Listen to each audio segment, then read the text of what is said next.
अस्सलामुअलैकुम दोस्तों, तुसी वेखदे पने अपना वतन पंजाब टीवी। मैं तुहाडा मेज़बान अली शेर। जिवें कि डेली निस्बतन दोस्तों वीडियो मिलती आई माशाअल्लाह बड़ी लाजवाब खूबसूरत एक दोस्तों वास्ते मझ ढूंढी है। लेना देना नसीब दा हुंदा है। बाकी आम ये सिंगी किसी मझ नहीं लगी होंदी ते कोशिश तुहाडे वीर दी होंदी है कि पूरी नस्ल जात वाली और मुनासिब कीमत वाली दोस्तों नूं मझ ढूंढ के देवां। इहदे विच इंशाअल्लाह सारियां गारंटियां होसन। ते जेह्ड़े दोस्त कमेंट करते हैं मुहब्बत वाला उन्होंने मुहब्बत का मैं शुक्रगुजार हाँ। किसी दोस्त का कोई रुपये का लैन देन मेरे नाल होवे बिल्कुल मैंने दस देवे, क्योंकि अपना एक जिंदगी का असूल है सोहना काम करना है। तो मुकदरां दे सौदे होंदे ने जिन्हां दोस्तां नूं अगे भेजियां ने इंशाअल्लाह अल्लाह सोहने दे हुक्म दे नाल मझां मंगदे पे ने। ते मझ नूं कैमरा में नज़र उगाओ मेरे नाल नाल ही मझ फिरदी ते बच्चा भी मेरे हाथ दे विच है। ते कोशिश करने हैं कि मालिक नाल जिन्नी की मुनासिब कीमत होई करावांगे माशाअल्लाह।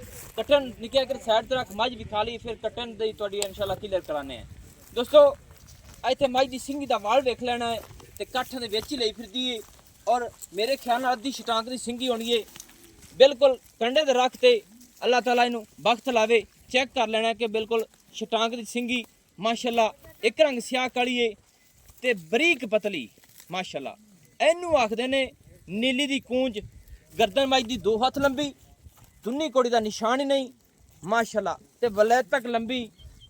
बाकी इत्थों दी मझां टुरदियां फिरदियां दी तसल्ली दोस्तां नूं कर लेनी चाहिए कि माशाअल्लाह कन्न छज्जां वर्गे ने और मझ कोलों हवाना हाजिर टाइम मेहनत लगता है कि कट्टा इन्हें चुक गया है। बाकी मालिक को डिटेल सारी लवांगे। खुड्डा मझ दा माशाअल्लाह बड़ा पट्टां दी पलवान माशाअल्लाह। इत्थे तसल्ली कर लेनी है निक्का कट्टे ले आई नेड़े माशाअल्लाह दोस्तों। मझ दी टुरदी फिरदी तसल्ली कर लेनी है और मझ माशाअल्लाह सिर अगू चुकते टुरदी है माशाअल्लाह कमाल दा पूरी बरीक नस्ल जात। बाकी कोशिश करने की वीडियो पूरी तो पूरी बने छोटी तो छोटी माशाअल्लाह। बाकी मालिक को पूछ लेंगे भाईजान की हाल है? सब खैर है जी, अल्लाह का शुक्र जी। अच्छा पहले नंबर ते दे दसो भी अपनी मझ सूई हुई किन्ने दिनां दी? ये मेरा पुत्र सूई 2 तो 2.5 महीने की। अच्छा 2 तो 2.5 महीने यानी कि हो गए। हाँ जी मसला 3 दे लागे बागे हो गए। लागे बागे सही है। ये मझ 3 महीना दी सूई हुई है ते हाजे टाइम दूध कितना करदी पई है? तो पुत्र ने 2.5 to 2 किलो चोदे पे दोवां टाइम एक टाइम दा दोवां 6 किलो दूध मज कर दी दोवां टाइम। अच्छा 6 लीटर करदी दोवां टाइम दा। सही है। 2.5 लीटर तुसी एक टाइम दा चोंदे। हां जी एक कटन तान छड़ देने 2.5 लीटर चोले यानी कि अगला थाना के छड़ देने पिछला एक जेड़ा चुक जावे कट्टा चुक जावे। अच्छा एक थान तुसी उन मुकम्मल छड़ देने भावे अगला चुक जावे भावे पिछला 2.5 लीटर चो लेंदे। हां जी कट्टा हुन भी चुकदा करदा सारी मैं को दूध ते मुड़ ज्यादा होसी। हां जी हैं छड्डा वेख लो मैं अजे भी कट्टा लेना करदा। अच्छा लेंदा फिर यानी कि उंदे दाल लगे ले भी लेंदा ले लेंदा ते शामी तुसी भी कटन थान छड़ के हां जी चो लेंदे ने। हां जी दोवां टाइम दा 5-6 लीटर है इसको। 6 लीटर दूध सही है।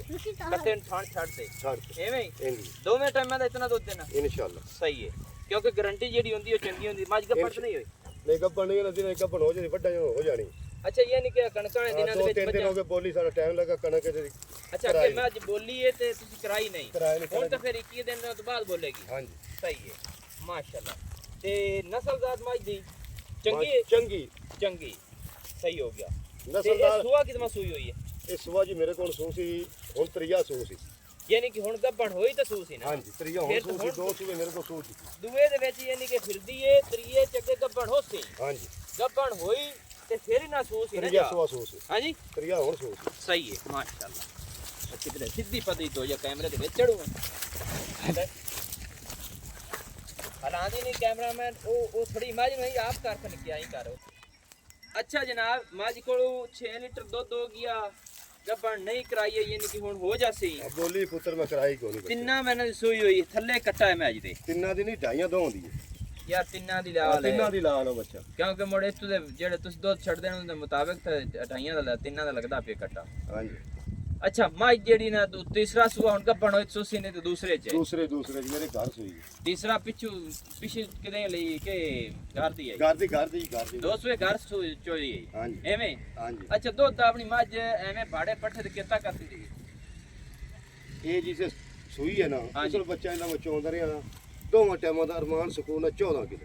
अच्छा इसे ताजी सुई उसे 14 लीटर 14 करती लीटर रही दो है। चोंद रही है मज नु खुराक दो तो मज 20 लीटर करन वाली है। ਐਵੇਂ ਹੀ ਸੁੱਕੇ ਤੇ ਸੁੱਕੇ ਕਿਉਂਕਿ ਤੇ। ਲੰਬੀ ਮੱਝ ਬੜੀ ਏ ਮੱਝ ਕੋਲ ਕੁਆਲਿਟੀ ਚੰਗੀ ਏ ਨਸਲ ਜ਼ਾਤ ਪੂਰੀ ਏ ਪੂਰੀ ਨਸਲ ਪੂਰੀ ਸਹੀ ਏ ਅੱਛਾ ਰੇਟ ਦੱਸ ਇੰਦਾ ਕੀ ਮੱਝ ਦਾ? ਸੋਹਣਾ ਜੀ ਕਰੀ ਚੁੱਕ ਕੇ ਸੋਹਣੇ ਮੁੱਲ ਦੇ ਨਾ ਪੁੱਤਰ ਕਰ ਮੁੱਲ ਕਰਾਓ ਤੇ ਕਿਉਂਕਿ- 3.5 ਨੇ ਅੱਛਾ ਮੁੱਲ ਮੈਂ ਕਰਾਈਏ ਦੇ ਸਾਂ ਮੈਂ ਤੁਹਾਨੂੰ 340 ਦੀ 3,40,000 40 ਦਾ ਸਹੀ ਏ ਇਹਦੇ ਵਿੱਚ ਕੋਈ ਹੋਰ ਪਿਆਰ ਮੁਹੱਬਤ ਹੋ ਸੀ ਨਹੀਂ ਹੋ ਸਕਦਾ ਨਹੀਂ ਹੁੰਦਾ ਦੇਖੋ ਖਿੱਚ ਮਰੋੜੋ ਕਰੇ ਸੱਜਣ ਗ੍ਰਾਹਕ ਸਕੂਟਰ ਦਾ ਤੇਲ ਵਾਸਤੇ 2000 ਛਡਾਵੇ ਤੇ ਛੜਨਾ ਪਾ ਜਾਂਦਾ ਅੱਛਾ ਕੋਈ ਇਹ ਨਹੀਂ ਕਿ ਹੋਰ ਮੁਹੱਬਤ ਥੋੜੀ ਬਹੁਤੀ ਹੋਈ ਹਾਂਜੀ। 3,40,000 ਰੁਪਏ ਦੇ ਵਿੱਚ ਵੀ ਪਿਆਰ ਮੁਹੱਬਤ ਹੋ ਸੀ ਐਵੇਂ ਇਨਸ਼ਾਅੱਲਾ। ਤੇ ਨਸਲ ਜ਼ਾਤ ਤੇ ਫਰਕ ਕੋਈ ਨਹੀਂ ਹੈ ਇਨਸ਼ਾਅੱਲਾ ਅੱਛਾ ਜੀ ਤੇ ਇੱਕ ਜੋਟਾ ਹੀ ਆਂਦਾ ਪਿਆ ਉਹ ਕਿਦੇ ਆ ਫਿਰਦਾ ਜੀ ਬ੍ਰੇਕ ਲਾ ਚਲੋ